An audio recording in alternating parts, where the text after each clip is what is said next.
សួស្តីពុកម៉ែបងប្អូនថ្ងៃនេះមកទៅហើយយ៉ាមកទៅហើយបងប្អូនមកថ្ងៃនេះមកលក្ខណៈថាទៅច្រៀងបងប្អូនមកលក្ខណៈថា make up ម្ដងរដងមានតែការ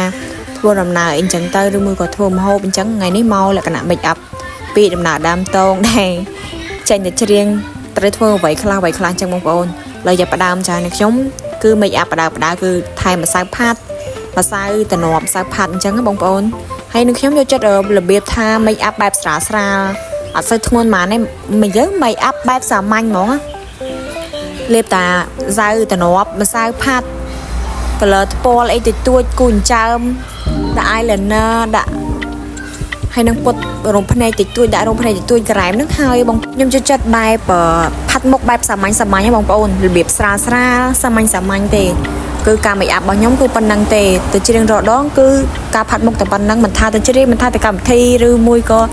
និយាយទៅដើរលេងតែអីគឺការផាត់មុខរបស់ខ្ញុំគឺសាមញ្ញធម្មតាប៉ុណ្ណឹងបងប្អូនលើដល់វាដាក់ color ថ្ពាល់ហើយនឹងខ្ញុំដាក់យកអាបលីងហ្នឹងយកមកដាក់ចំមុះហើយដាក់លើ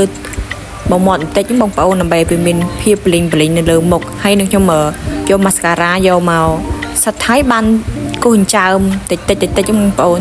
និយាយទៅវាស្រាលមែនតើធ្វើមកទៅអត់ដូចនិយាយទៅដូចថាធំសាមញ្ញបងប្អូនវាអត់មានថាឆើតឆាយទេគឺលក្ខណៈថាសាមញ្ញទេគឺគូអញ្ចើមនឹងគូអញ្ចើមតិចតួចទេបងប្អូនមើលទៅសាមញ្ញហ្នឹងបងបន្ទាប់ពីគូហើយនឹងខ្ញុំយក mascara យកមកសិតដើម្បីវាមាន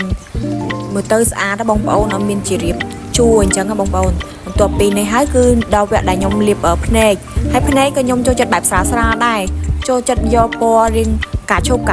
ឬក៏ស្រាលជាងនឹងអញ្ចឹងយកមកផាត់មកជន់ហើយបានដាក់ពណ៌រៀងប្រោនអីបន្តិចទៅហើយចុងក្រោយក៏ដាក់ពណ៌ខ្មៅចុងភ្នែកបន្តិចតួចទៅដោយសារវាទៅសាមញ្ញហើយដាក់ក្រោមភ្នែកមើលទៅឲ្យវាស៊ីជាមួយនឹងខាងលើភ្នែកបងប្អូនអញ្ចឹងប៉ុណ្ណឹងគឺដល់វគ្គដែលខ្ញុំត្រូវគូ eyeliner ហើយចាបងប្អូនគូ eyeliner នឹងខ្ញុំចូលចិត្តបែបរបៀប eyeliner វែងខ្ទុយទេបងប្អូនមើលទៅរៀងស៊ីគឺត្រឡប់ខ្ញុំគឺចូលចិត្តបែបហ្នឹងផាត់មុខស្រាលប៉ុន្តែខ្ទុយភ្នែកអត់ឲ្យស្រាលទេគឺខ្ទុយភ្នែកយករបៀបស៊ីតិចតួចដោយសារចូលចិត្តគូវែងបងប្អូន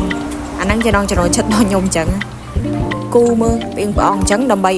វាស់មើលខាងនេះវាស្មើគ្នាបងប្អូនបន្ទាប់ពីវាស់ហើយគឺដល់វគ្គដែលខ្ញុំសិតរោមភ្នែកបន្តិចបងប្អូនសិតខាងលើសិតខាងក្រោមហើយក៏ដល់វគ្គដែលត្រូវធ្វើសក់វិញម្ដងគឺម៉ូតសក់នឹងខ្ញុំចិត្តបែបសាមញ្ញទេតែគៀបត្រង់ធម្មតាទេតែដល់ណាក៏គៀបត្រង់ដែរបងប្អូនចំណាំមើលគឺខ្ញុំចូលចិត្តគៀបសក់ឲ្យទម្លាក់គឺជា style របស់ខ្ញុំហើយប្រចាំត